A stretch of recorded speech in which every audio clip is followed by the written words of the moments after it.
Assalamualaikum warahmatullahi wabarakatuh.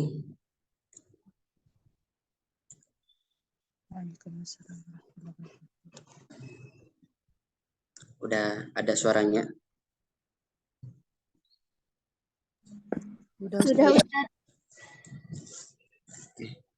Ustaz. Untuk hari ini kita akan mempelajari materi yang sempat tertunda kemarin ya. Kemarin ada acara Isra Mi'raj, sehingga pertemuan ke-6 kita alihkan ke hari ini sore.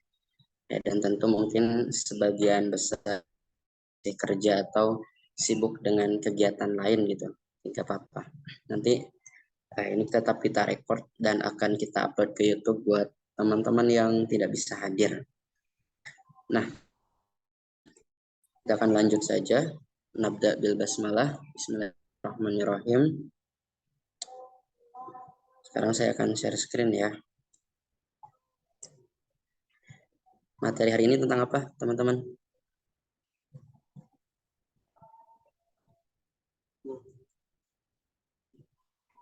Ada yang tahu materi hari ini tentang apa? Kalimat Ustaz. Tentang Kalimat tuh. tentang kalimat ya, betul sekali. Materi hari ini yaitu tentang kalimat yang materinya masih ada di modul juga ya. Di sini saya menggunakan device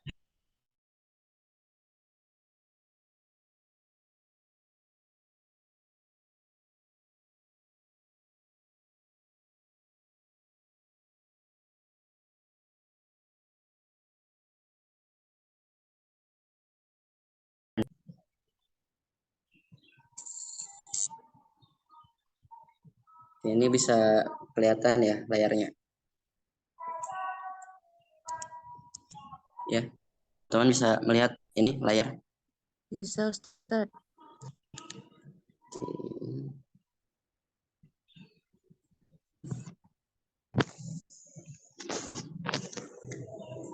Nah,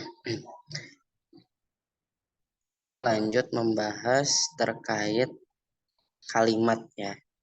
Nah ini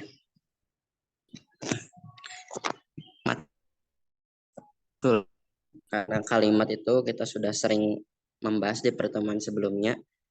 Jadi yang dimaksud kalimat kalau di bahasa Arab itu adalah susunan yang terdiri dari huruf hijaiyah.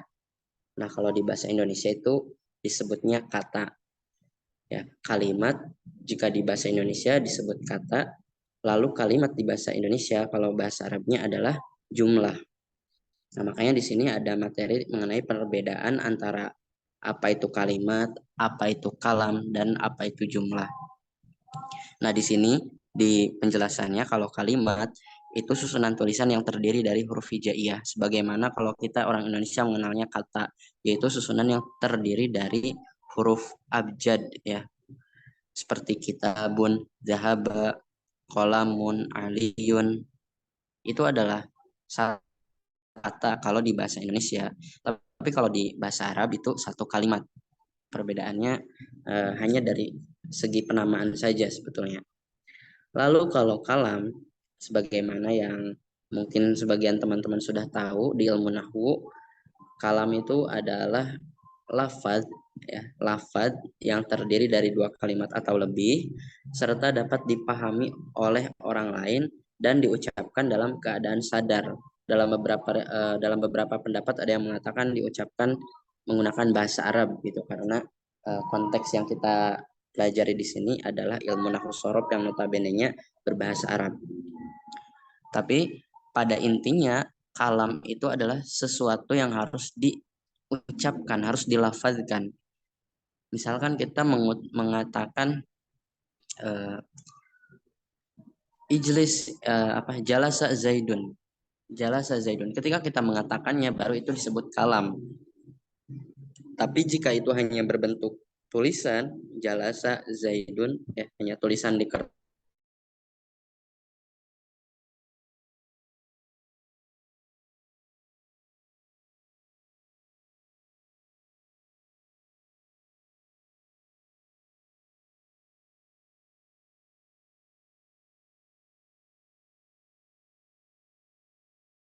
jalasa Zaidun, qara'a Zaidun.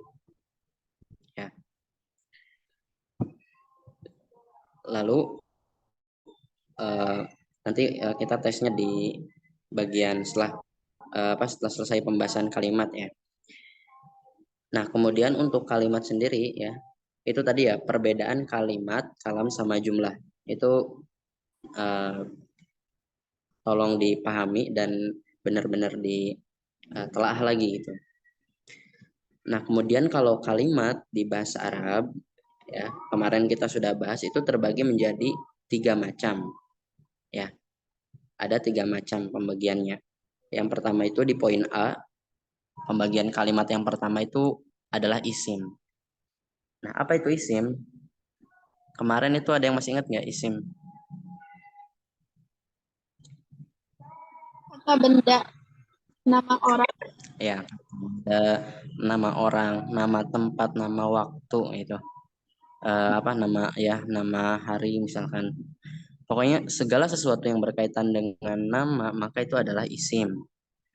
Nah, di sini juga ada keterangan kalau isim dia tidak terdapat makna waktu atau sesuatu yang tidak terikat waktu. Kenapa kok harus ditambah keterangan tidak terikat waktu gitu? Ya, padahal isim sendiri itu ketika didefinisikan isim menunjukkan nama, menunjukkan nama benda, nama orang dan lain-lain, harusnya itu sudah cukup memahamkan bahwa isim itu apa gitu. Tapi ulama ahli nahwu menambahkan definisi lain bahwa isim itu adalah sesuatu yang tidak terikat oleh waktu. Nah, kenapa kok tidak terikat dengan waktu? Karena dalam pemaknaan suatu benda ya, suatu benda itu nggak ada istilah waktu, telah, sedang atau akan gitu. Misalkan kata benda berupa pulpen. Ya, pulpen ya sudah berarti dia maknanya pulpen aja, nggak ada waktu yang melekat pada pulpen itu. Bukan berarti telah menjadi pulpen misalkan, sedang menjadi pulpen, nggak ada istilah seperti itu ya.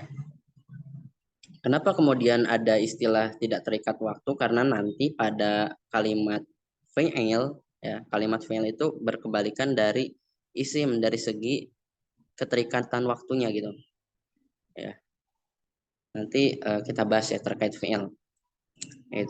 Itu adalah isim tadi ya, nama benda, nama orang, nama tempat dan nama-nama lainnya serta tidak terikat oleh waktu. Waktu di sini adalah sesuatu yang bermakna telah, sedang atau akan gitu. Nah, ketiga perkataan tersebut ya, yang tadi telah, sedang atau akan itu kan sesuatu yang menunjukkan waktu. Telah berarti yang sudah terjadi, sedang berarti apa yang saat ini terjadi, akan apa yang belum terjadi. Nah, adapun supaya kita semua bisa membedakan isim dengan kalimat, bisa melihatnya dengan beberapa cara ya. Yang pertama tadi kan dengan melihat maknanya ya. Maknanya itu sesuatu yang berkaitan dengan nama. Jika misalkan kita orang awam nih, kita ketika mendengar bahasa Arab kita gak tahu maknanya apa gitu, sehingga kita tidak bisa membedakan ini maknanya apakah suatu pekerjaan atau suatu nama gitu. Kita tidak tahu gitu. Misalkan ada beberapa cara yang lain. Kita bisa melihat dari tanda dari kalimat itu sendiri. Nah, yang pertama itu berakhiran tanwin. Isim itu sudah pasti selalu berakhiran tanwin atau segala sesuatu yang berakhiran tanwin itu adalah isim. Contohnya kayak kitabun, muslimun, ahadun, majlisun itu adalah isim. Kemudian tanda yang kedua yaitu berawalan alif lam. Ya, semua kalimat jika diawali alif lam itu sudah pasti isim. Al-kitabu, alhamdu, al-muslimu, al-ahadu. Nah, dan perlu diketahui juga kalau misalkan kalimat isim ketika dia tidak dimasuki al, maka ujungnya wajib bertanwin.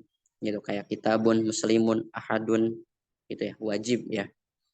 Adapun ketika isim sudah kemasukan alif lam, maka tanwin yang di akhirnya itu wajib dihilangkan. Kitabun dimasuki al menjadi al-kitabu. Muslimun dimasuki al menjadi al-muslimu. Ahadun dimasuki al menjadi al-ahadu. Kemudian yang ketiga ya, ini yang sering kita temui bahwa isim itu bukan selalu ya, segala sesuatu yang diawali huruf jar ya, itu juga pasti isim. Ya, karena sejatinya huruf jar itu dia menjarkan atau mengkhofatkan kalimat isim yang ada pada setelahnya. Minal masjidil harami ilal masjidil aqsa. Nah, minal masjidil harami, minal masjidi ya. Masjidi itu dia isim ya, berakhiran kasroh karena di kemasukan huruf jar. Ilal masjidi juga. Nah, ila dan min itu keduanya sama-sama huruf jar, makanya kalimat setelahnya adalah isim yang dibaca jar atau kita sebutnya majrur. Makanya istilahnya dikatakan jar wal majrur. Jar majrur. Minal masjidil harami ilal masjidil aqsa. Nah, al-harami, al-aqsa. Nah, al-aqsa juga itu sebetulnya dia uh, jar juga ya, sebagaimana kata al-haraminya. Cuma di sini kemarin itu tanda kasrohnya bukan dengan zohiroh, tapi dengan apa? Kasroh lawan zohiroh apa kemarin itu? Mungkin ada yang masih ingat?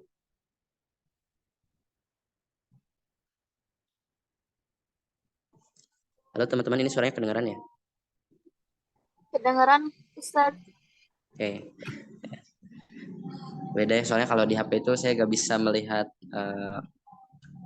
gak bisa melihat peserta yang lainnya gitu ya. Jadi fokusnya hanya layar saja yang saya tatap ini. Nah, oke. Kemarin tuh al-aqsa itu lawan dari kasroh zohiroh itu apa? Lawan zohiroh itu apa? Lupa. Itu lupa. Itu muqaddaroh ya, yang dikira-kirakan ya, yang sebelumnya saya kasih contoh Musa, roa itu Musa, marortu bi Musa, itu tanda-tanda i'rabnya dengan muqaddaroh ini sama ya. Al-aqsa seperti al-harami, asalnya al-aqsayi, dia beri'rab apa berarti kalau al-aqsayi i'rabnya?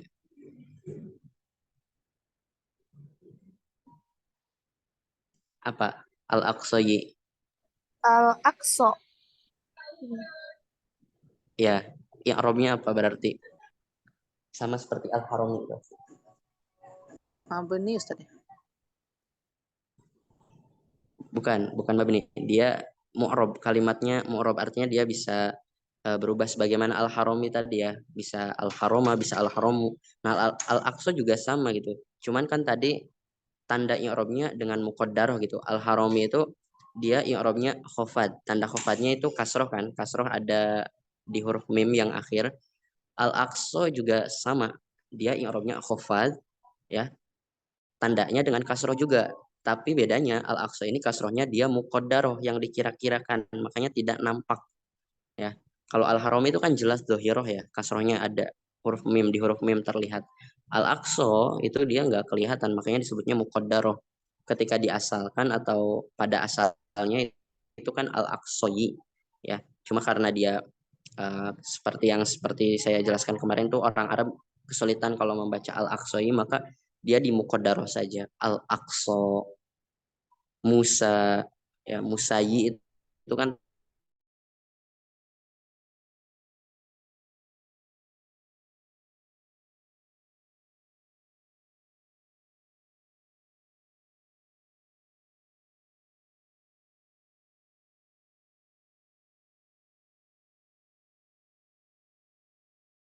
rata-rata isim yang apa ya, kayak ini al-aqsa itu kan berakhiran huruf ilat ya, berupa iya. Kemudian ada kemarin juga Musa itu kan berakhirannya iya yang berupa kayak alif bengkok itu. Nah, itu biasanya rata-rata tanda i'rabnya di muqaddar, dikira-kira. Tapi itu bukan kalimat yang mabni ya. Yaitu untuk menentukan apa, membedakan kalimat isim dengan isim yang lainnya. Nah, ini adalah kategori-kategori isim. Ini juga perlu dipahami. Isim itu ada isim mufrad, isim tasniyah, ya, kemudian ada isim lima, ada isim jama mudzakkar salim, jama muannas salim, jama taksir. Nah, kita kalau isim mufrad itu sesuatu yang menunjukkan makna tunggal. Ini adalah isim eh, yang dilihat dari segi bilangannya ya. Bilangan mufrad itu, mufradnya artinya tunggal. Dia menunjukkan makna satu. masjidun, solihun, maktabun, zaidun, tolhatun. Ya, itu untuk yang mudzakkar. Kalau untuk yang muannas seperti madrasatun, sa'atun, sayyaratun, fatimatun, maryamun. Itu untuk yang muannas ya. Tinggal ditambahi tak marbutohnya saja itu kalau untuk yang muannas. Nah, adapun alasan kenapa disebut mufradnya ya, kalau kita melihat dari segi makna itu kita bisa melihat masjidun berarti satu masjid, solihun satu orang soleh, maktabun satu meja, zaidun zaid seorang gitu ya, seorang zaid ya. Kemudian kalau kita menentukan suatu isim itu mufradkah atau tasniahkah atau jamak itu dari melihat kalimatnya bisa juga itu. Nanti tinggal bedakan saja yang tasniah itu gimana, yang jamak itu gimana. Kalau misalkan nggak ada tanda tasniah dan nggak ada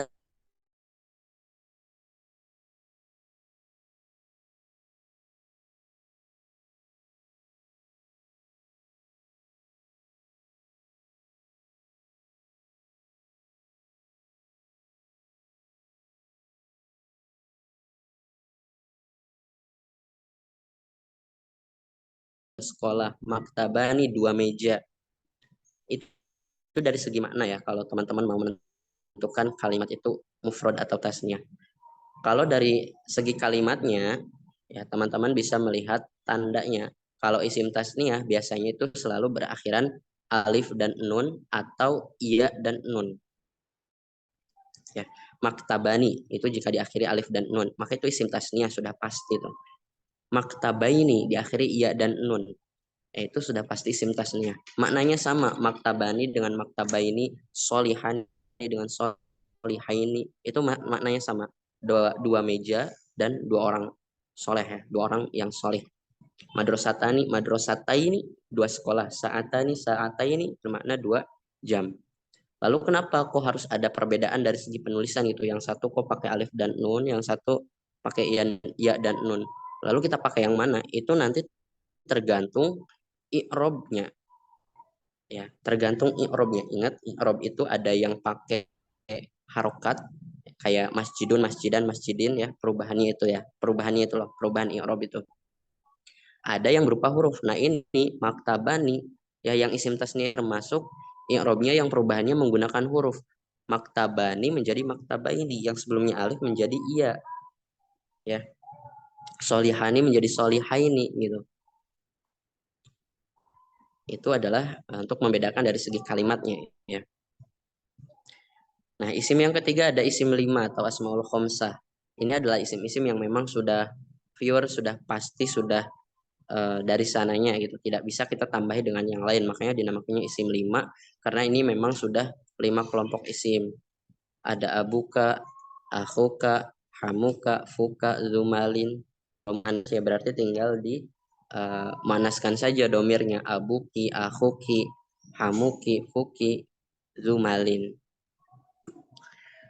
Nah, ini isim 5 ya. Ini sudah pasti. Pokoknya kalau isim 5 ya berarti kalimatnya cuma ada 5 tok saja, 5 saja.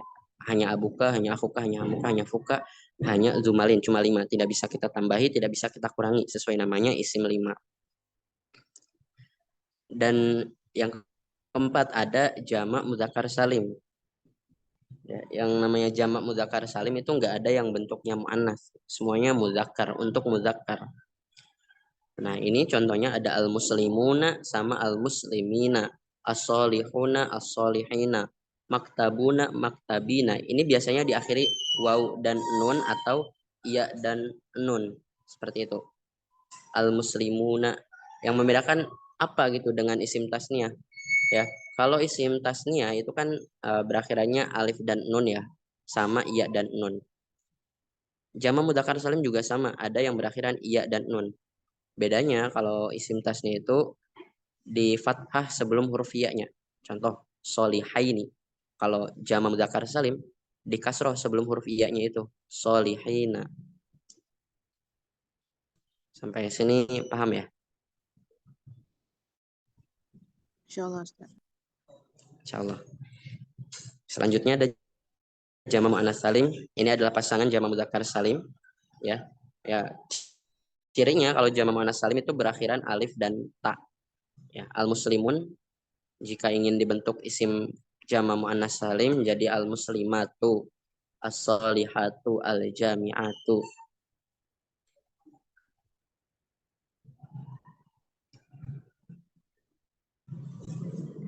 Oke, selanjutnya adalah jamak taksir. Ini juga sama kelompok isim yang jamak, tapi ini berbeda dengan jamak mudzakkar salim dan jamak muannats salim dari segi lafaznya. Dari segi lafaznya, kalau dari segi maknanya itu sama-sama menunjukkan arti banyak.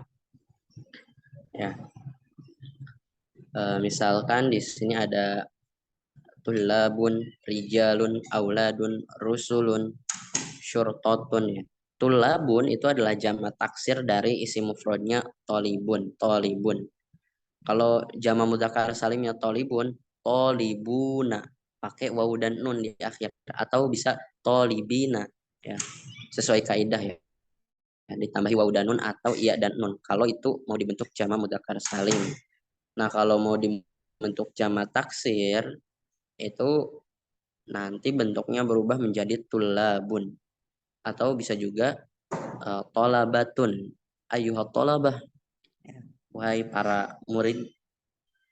Rijalun dari mufradnya rojulun, satu laki-laki. Kalau rijalun para laki-laki.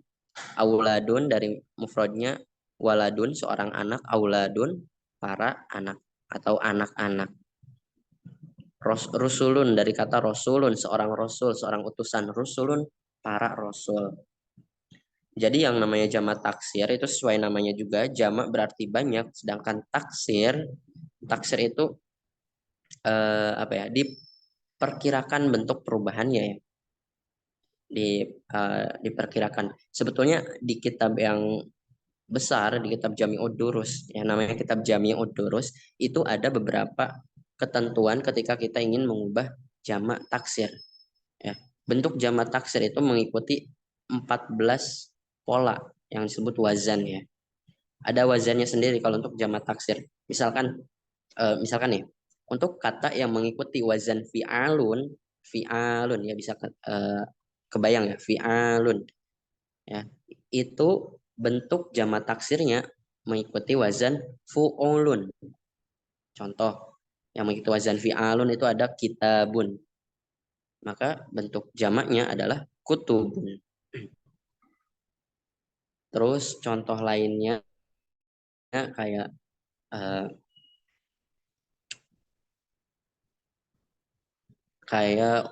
apa? Yang isim yang mufradnya mengikuti wazan fu'latun atau fi'latun, maka jamak taksirnya harus mengikuti wazan fu'alun. Fu'alun. Fu'alun pendek semua. Contohnya kayak gurfatun ya, mengikuti wazan fu'alatun, maka jamak taksirnya ketika mau dibentuk jamak taksir wajib mengikuti wazan fu'alun. Gurofun ya. Gurofun.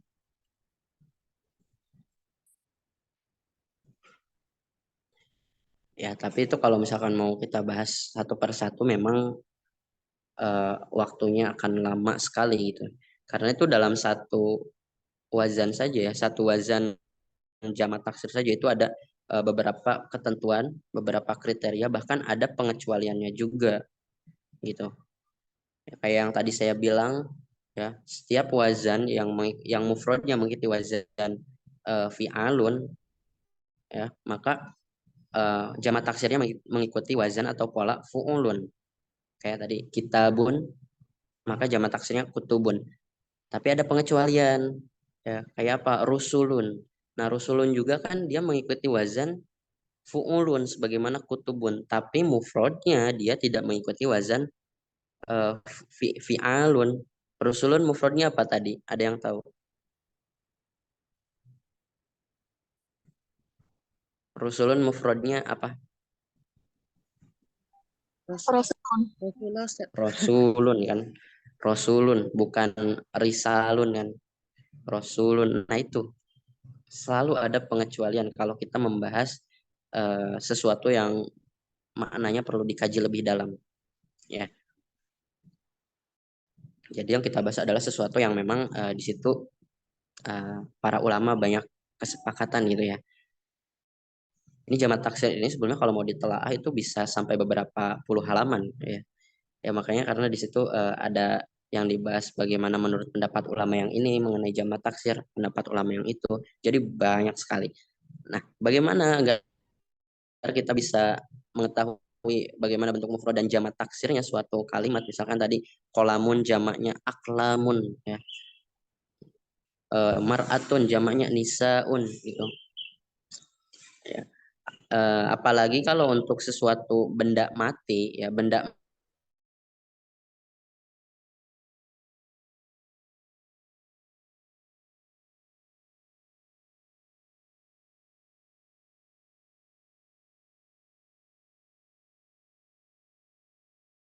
ya, untuk sesuatu yang berakal. Kalau misalkan apa kolamun gitu, kita mau bentuk kolamuna gitu, itu nggak bisa, nggak bisa. Orang-orang yang pulpen nggak bisa kan.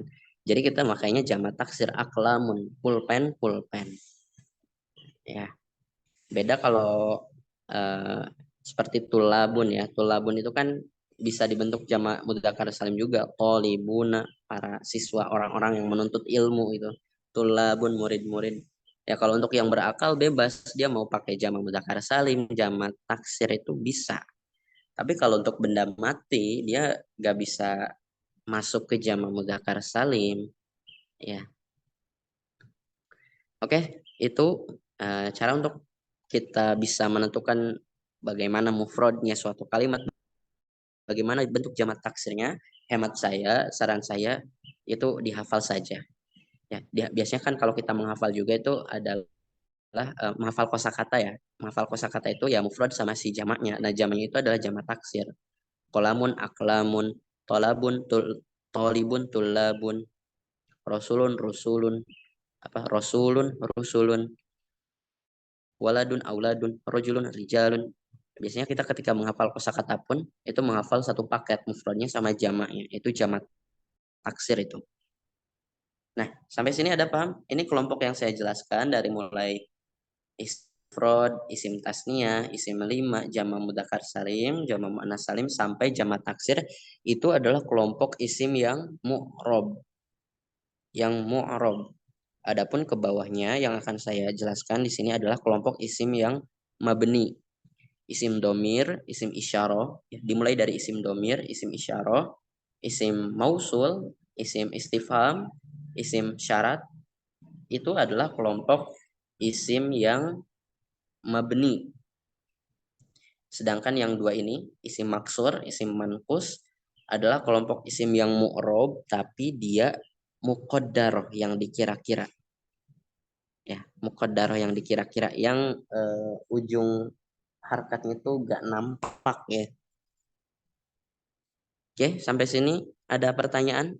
Isim domir kelompoknya bisa dilihat, isim isyarah juga, isim mausul, istifham. Intinya kalau isim domir menunjukkan kata ganti, huwa, huma, hum, ya dia, orang pertama, orang kedua, orang ketiga. Itu isim domir, kata ganti itu isim domir di bahasa Arab. Isim isyarah, isim mausul, isim istifham, isim syarat, maksur, dan mankus. Izin bertanya, Ustaz. Monggo. Itu yang jamak taksir kan tadi kalau kalau misalnya jamak taksir berarti kalau misalnya kalimat tuh satu kalimatnya nggak bisa diubah ke jamak mudzakkar salim atau muannas salim ya, Ustaz? Kalau satu kalimat apakah bisa diubah ke jamak Ya. Atau mudzakkar salim, muannas salim sama jamak taksir sekaligus gitu ya ya, maksudnya? Ustaz. Apakah jamak taksir tuh misalnya kan kayak tulabun tuh itu emang khusus untuk jamak taksir doang atau juga bisa kan tadi kan Ustaz bilang bisa jadi tolibuna. Jadi apakah setiap jamak taksir itu hanya dikhususkan untuk jamak taksir, Ustaz? Oke.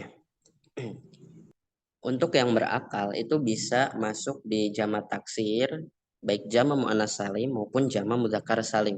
Untuk yang berakal. Ya, contohnya tadi ya, tulabun. Itu jamak taksir bisa masuk tulabun contohnya. Jamak mudzakkar salim bisa at-talibuna. Jamak muannas salim bisa juga at-talibatu. Ya. Kemudian muslimun, al-muslimuna, al-muslimatu. Tapi kalau al-muslimuna itu dia tidak jarang menggunakan jama taksir gitu ya. Karena memang di bahasa Arab itu nggak ada jama taksir dari muslimun itu, nggak ada ya. Biasanya memakainya yaitu jama mudzakkar salim sama jama muannas salim biasanya.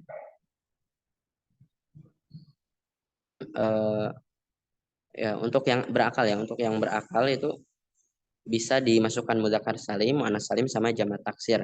Tapi untuk beberapa kasus ada yang memang jarang diucapkan oleh orang Arab. Kemudian untuk contohnya rijalun, ya rijalun itu kalau mau kita masukkan ke jamak mudzakkar salim bisa rojuluna, ya rijalun, rojuluna, arrojuluna, arrojuluna. Nah, tapi kita tidak bisa masukin rojulun ke jama muannas salim karena dari makna rojulun itu kan satu orang laki-laki gitu ya. Itu menyalahi kodrat kalau mau dicoba masukkan ke jama muannas salim. Arrojulatu ya. Ya sebetulnya kalau mau mengikuti kaidah ya bisa, cuma dari segi makna ngaco ntar. Ya, jama muannas salim itu memang untuk sesuatu yang mau dimaknai muannas gitu. As-solihatu ya itu kan kalau as-solihatu itu kan sifat ya, sebuah sifat. Kalau as-solihun berarti sifat laki-laki yang solih. As-solihatu sifat seseorang yang solihah berarti perempuan. Perempuan solihah. Seperti itu kurang lebih. Ini saya gak bisa ngelihat nama ya. Tadi siapa yang bertanya? Fadilah Ustaz. Berarti kalau misalnya tak berakal itu contohnya apa Ustaz? Ya gimana? Kan tadi kan kalau yang berakal itu tadi kan labun Ustaz contohnya. Kalau yang tidak berakal Ustaz? Oke, kalau yang tidak berakal seperti kolamun. Kolamun itu kan pulpen, tidak berakal.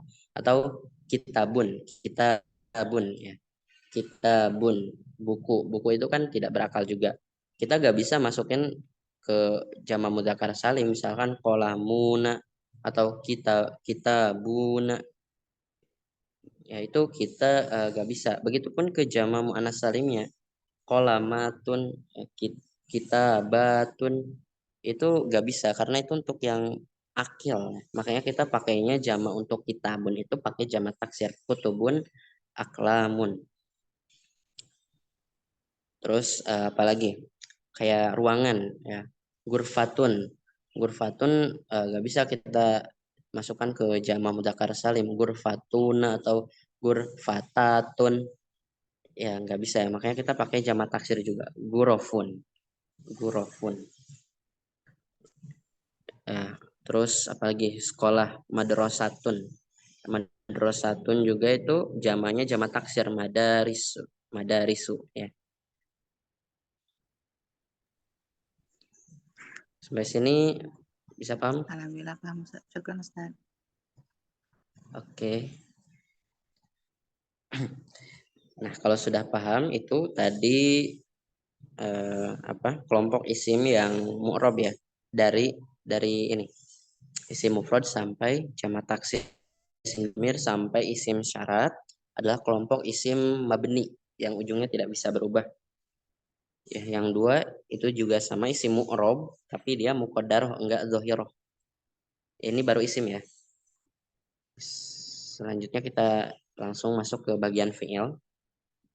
Ya, fi'il itu pada makna intinya adalah kata kerja. Ya, kata kerja tapi disertai keterangan waktu.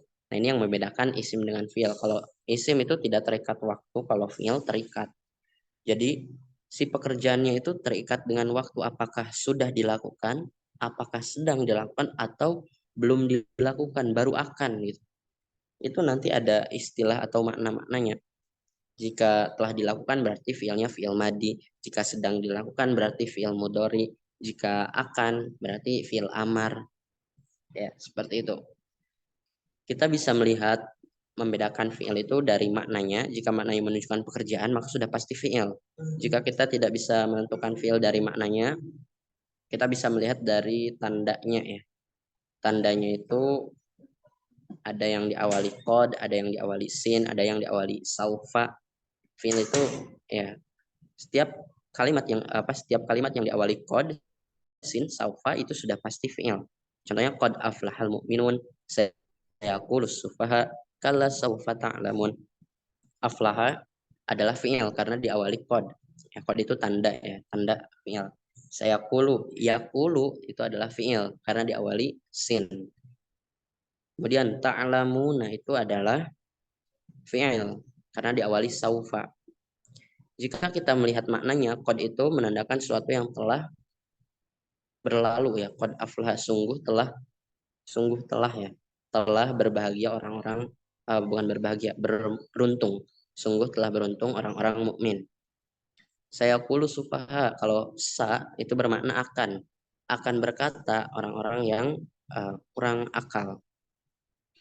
Kemudian kalla saufa ta'lamun, saufa juga sama bermakna sesuatu yang akan datang. Kelak mereka akan mengetahuinya.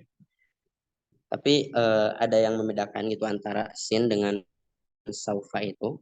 Meskipun keduanya bermakna istiqbal itu sesuatu yang baru akan terjadi, tapi perbedaannya dalam rentang jangka waktunya. Kalau yang pakai sin itu berarti dalam waktu dekat ya. Saya kulu akan berkata, nah akannya itu dalam waktu dekat-dekat ini itu. Sedangkan kalau saufa itu makna akannya jauh, terlampau jauh. Makanya dimaknai kelak. Kelak mereka akan mengetahuinya. Ya, kelak itu kapan? Nanti di akhirat, setelah kehidupan akhirat. Dan itu adalah jangka waktu yang sangat panjang. Itu perbedaan saufa dan sin gitu ya. Nah, di sini ada keterangan, perlu diketahui bahwa tanda tersebut tidaklah mutlak harus ada pada setiap kalimat fi'il, karena pada kenyataannya entah itu di Al-Qur'an, di kitab kuning, banyak sekali fi'il yang tidak diawali oleh ketiga tanda ini. Ya. Misalkan kalau kita mau mengatakan Zaid telah memukul, ya kita bisa mengatakan doroba Zaidun langsung, itu nggak usah pakai qad doroba Zaidun. Ya, jadi emang tidak mutlak. Tapi kalau ada kalimat yang diawali oleh ketiga huruf ini, maka pasti kalimat itu sudah pasti fi'il. Qad, sin, saufa. Nah, ini tanda yang kedua kalau fi'il itu nggak bertanwin. Ya, ini berlawanan dengan isim. Isim itu kan tadi bertanwin ya, salah satu tandanya. Nah, kalau fi'il nggak. Nah, kategorinya kalau fi'il itu lebih sedikit ya dibandingkan dengan isim. Cuma ada 3, fi'il madi, fi'il mudhari, fi'il amar. Ya. Kalau fi'il madi itu sesuatu yang telah terlampau, jadi sering dimaknai telah gitu ya. Sudah, telah. Kalau fi'il mudhari akan atau sedang. Kalau fi'il amar itu juga makna yang akan datang gitu. Yang berarti pekerjaannya belum dilakukan. Ya. Karena fi'il amar itu kan sesuatu yang menunjukkan perintah ya.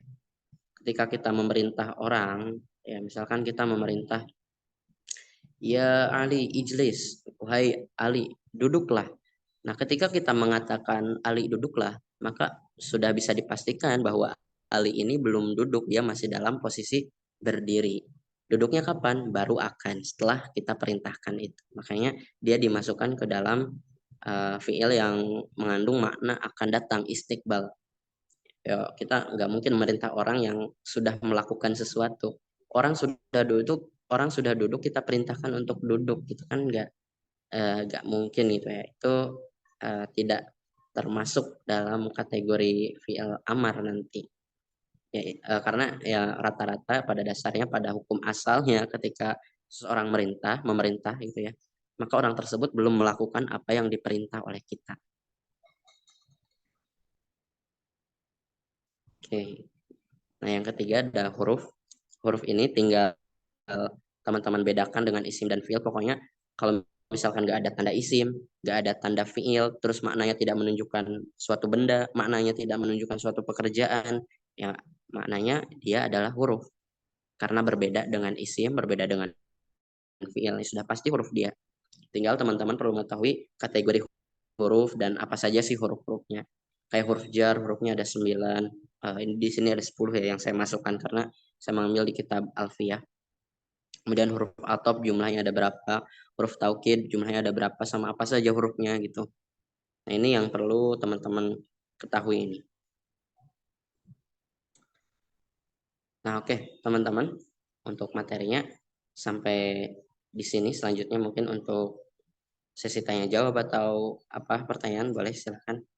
Saya akan akhiri share screen-nya ya.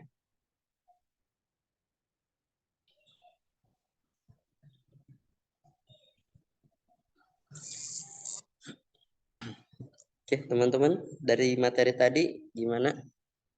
Masih bingung?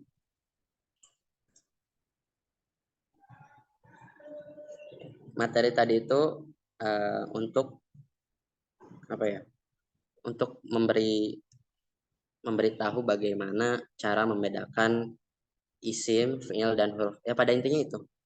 Teman-teman bisa membedakan isim, fiil, dan huruf dari materi yang telah tadi dipaparkan. Itu ya. Apa ada pertanyaan?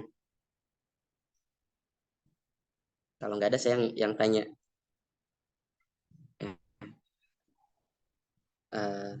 Karung mau bertanya? Sudah on mic gitu. Ada Ustaz, insya Allah. Insya Allah. Oke, kalau nggak ada saya yang tanya nih ya. Kak Arum dulu ya.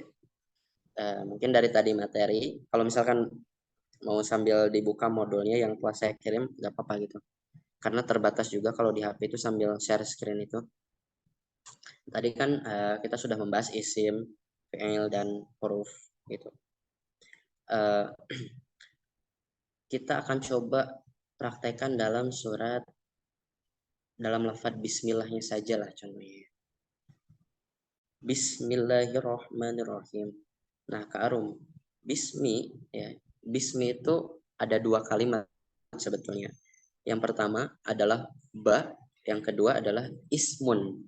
Nah, yang kemudian di wasol ya atau dikaidahkan sehingga dibacanya bismi.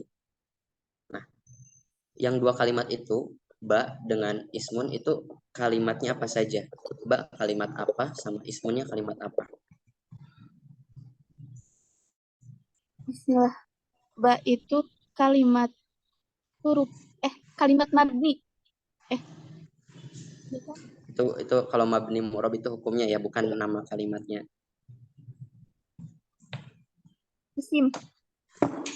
Oke, ba itu kalimat ya, ba itu kalimat huruf. Sudah betul. Iya. Iya, Lupa. lupa ingat ya. Nah, kemudian ismunnya kalimat apa? Sebenarnya kalimat isim. Isim. Nah, baru sekarang akan saya tanya hukumnya. Tadi huruf ba ya, bi itu hukumnya dia mabni atau mu'rab? Bi itu. Mabni. Kalau mabni, maka dia mabninya mabni apa ini? Mabni kasroh. Oke, mabni kasrah. Betul. Tahu nggak ini kategori huruf apa? Bi ini. Huruf jar. Huruf jar. Selanjutnya yang ismun. Ya, bismi ya. Anggaplah kita pisahkan ya siba sama ismun. Ismun tadi apa? Kalimat isim ya. Hukumnya Nah, mu'rab atau mabni ini? murab. Mu'rab. Kemudian kalau dia mu'rab maka ismun ini beri'rab apa pada kata bismi? Rofa. Ro. Bismi. Khofad. Khofad. Nah, kenapa kok bisa menjawab khofad? Dilihat dari apanya? Karena sebelumnya ada huruf jar. Oke, kemudian tanda khofadnya apa di situ? Ismi Kasroh. kasroh. Zohiro atau muqaddaroh ini? Zohiroh. Oke, zohiro. Ya. Kalau untuk kategori kalimatnya, apa tahu ismun ini kategori kalimatnya isim apa? Isim. Isim apa? Nggak tahu, Ustaz. Ya, tahu. Ya, isim mufrad itu ya. Karena kalau misalkan isim tasniah, ya berarti bukan ismun tapi ismani, ada alif dan nun. Kalau isim jama' mudzakkar salim berarti ismuna, ada waw dan nun. Maka yang paling mudah itu ya isim mufrad, gitu, ismun. Ustaz. Oke. Selanjutnya Kak Fadilah.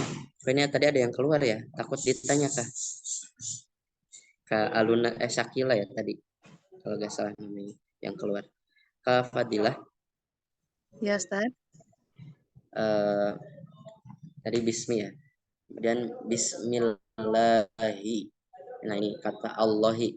Allahi itu dia kalimatnya apa? Isim, Ustaz. Isim.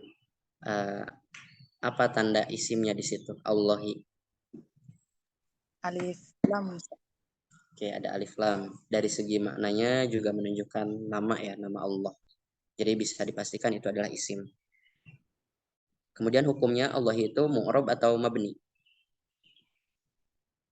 Mu'rab, Ustaz. Mu'rab. Kalau mu'rab berarti apa ini i'rabnya? Hi-nya, Ustaz. Apa? Nama i'rabnya apa berarti? Kasrah, Ustaz. Kasrah itu bukan nama i'rab ya? Khofat. Ya, khofad. Nama i'rab itu kan ada rofa, khofad, apa? Rofa, nasob, khofad, sama jazm. Ya, berarti itu adalah 4 nama i'rab. Ya, kasrah itu tidak termasuk nama i'rab, dia nanti masuk nama harokat gitu. Allahi i'rab khofad ya. Kemudian yang menjadi tanda i'rab khofad pada Allah itu apa? Kasrah, Ustaz. Ya, kasroh ya, harokat kasrohnya itu. Kemudian tanda kasrohnya sendiri itu zohiroh apa muqaddaroh di Allahi ini? Zahira, Ustaz. Zohiroh, oke, betul. Kategori kalimat isimnya tahu isim apa? Isim alam, Ustaz. Isim alam, oke, sebenarnya bisa isim alam karena menunjukkan nama. Ya, ya oke lah, nggak apa-apa. Saya maafu ya. Isim alam, betul jawabnya isim alam bisa. Isim alam itu isim yang menunjukkan nama ya. Ini padahal belum saya jelaskan ya kalau nggak salah. Sesuatu yang menunjukkan nama itu isim alam. Hukumnya itu sama dengan isim mufrad. Jadi ketika khofad pakai kasroh, ketika rofa pakai domah, ketika jazm pakai sukun tandanya. Afwan, isim itu nggak bisa jazm ya. Kemudian ketika nasob tandanya pakai fathah, itu adalah isim mufrad. Allahi dia khofad tandanya pakai kasroh, isim mufrad. Isim mufrad, isim alam ya telah masih sama. Kak Arum lagi. Bismillahirrahmanirrahim. Ar-Rahimi. Ar-Rahimi itu isim, fi'il atau huruf? Isim. Isim. Tandanya apa? Alif lam. Oke, alif lam. Dari segi maknanya tahu? Ar-Rahimi apa artinya? Maknanya maha pengasih. Oke, pengasih, pengasih apa penyayang. Iya betul. Ar-Rahimi itu kelewat ya. Ar-Rahmani dulu harus. Bismillahirrahmanirrahim. Ar-Rahmani. Ya, tapi sama ya. Ar-Rahmani isim. Apa maknanya Ar-Rahmani? Pengasih. Maha pengasih. Ya, pengasih. Pengasih. Itu berarti nama apa itu? Nama benda, nama tempat, atau nama orang, atau nama apa pengasih itu? Nama sifat. Sifat. Oke, nama sifat betul ya. Nama sifat Allah itu Ar-Rahman, Maha Pengasih. Hukumnya mabni atau mu'rab? Mu. Mabni. Mabni. Yakin mabni. Kalau mabni dia kategorinya isim apa gitu. Oh, murah Ustaz. Jadi mu'rab apa mabni? Apa Ustaz. kom? Ar-Rahimi. Ar-Rahmani ya, Ar-Rahmani. Rahmani. Gini ya, berarti kalau mu'rab Ar-Rahmani itu tinggal dibayang-bayang saja. Kalau misalkan Ar-Rahmani, kira-kira kalau dibaca Ar-Rahmanu, saya pernah mendengar nggak ya Ar-Rahmanu? Atau Ar-Rahmana, pernah nggak saya mendengar kata itu? Kalau misalkan ada gitu di bahasa Arab Ar-Rahmana, Ar-Rahmanu, Ar-Rahmani berarti mu'rab karena ujungnya bisa berubah-ubah gitu. Nama Ustaz. Ya kemudian dari segi isim mabni ya, isim mabni itu nggak bisa dimasuki tanda isim. Ya, isim mabni itu dia nggak ada yang bertanwin, nggak ada yang beralif lam juga. ya. Nah, Contohnya kayak apa? Kayak isim domir, huwa, huma, hum itu kan nggak ada yang bertanwin, nggak ada yang beralif lam gitu. Kemudian isim isyarah juga zalika, tilka, ulaika itu kan nggak ada yang beralif lam, nggak ada yang bertanwin juga. Paling yang beralif lam itu isim mausul ya, alladzi, alladzani, alladzina. Oke lah itu beralif lam, tapi itu tetap mabni kok itu. Kalau isim mausul ya, isim mausul itu mabni juga. Cuma itu ada alif lamnya. Cuma sisanya itu isim mabni nggak ada yang menerima alif lam. Nggak ada yang menerima alif lam, nggak ada yang menerima tanwin. Maka berarti ar-Rahmani itu hukumnya apa? Ar-Rahmani hukum mu'rab. Ya, mu'rob ya. I'rabnya apa? Ar-Rahmani khafad. Khofad. Tanda khofadnya dengan Oh, kasrah. dengan kasroh. Kasrohnya zahiro apa muqaddar? Zahirah. Ya, zahiro. Iya betul, zahiro. Kemudian apa? Kategori isimnya tahu? Isim apa? Isim mufrad. Oke, isim mufrad. Betul. Selanjutnya Kak Fadilah Ar-Rahimi. Ar-Rahimi. Kalimatnya apa itu? Terakhir ini ya. Isim Ustaz. Isim. Benar apa itu? Hukumnya mu'rab atau mabni? Mu'rab Ustaz. Oke, mu'rab. I'rabnya apa? Khafat. Khofad. Tanda khofadnya? Kasrah Ustaz. Oke, kasroh. Apalagi yang belum? Kategori ini ya. Kategori kalimat isimnya isim apa? Isim mufrad Ustaz. Isim mufrad. Kalau dari segi makna, ar-rahimi apa artinya? Maha penyayang Ustaz. Nah, itu nama apa? Nama benda, nama orang, nama sifat juga atau nama apa? Nama sifat Ustaz. Ya, betul. Nah, itu ya. Meskipun ini meet kali ini cuma 2 orang yang hadir, tapi saya harap nanti teman-teman yang lain bisa mengikuti ya. Oke, sampai sini cukup ya untuk materi tentang kalimat. Kalau misalkan ada yang mau ditanyakan lagi, bisa japri saja. Ya, terima kasih atas waktu dan sudah meluangkan waktunya ya, Kak Arum, Kak Fadilah. Ya, maaf mungkin mengganggu di waktu kesibukannya atau apa gitu ya, karena memang kalau untuk malam ini kita adakan kelas nahwu itu bertabrakan dengan jadwalnya kelas muhadatsah, makanya diadakannya sore ini saja gitu. Oke gitu, alhamdulillah qad intaha aliko hadzal yaum. Hayya nakhtatim bil hamdalah alhamdulillahirabbil alamin. Syukron ala ihtimamikum, syukron ala ihtimamikuma ya ala ihtimamikuma ya karena berdua. Oke, terima kasih. Wassalamualaikum warahmatullahi wabarakatuh. Waalaikumsalam warahmatullahi wabarakatuh.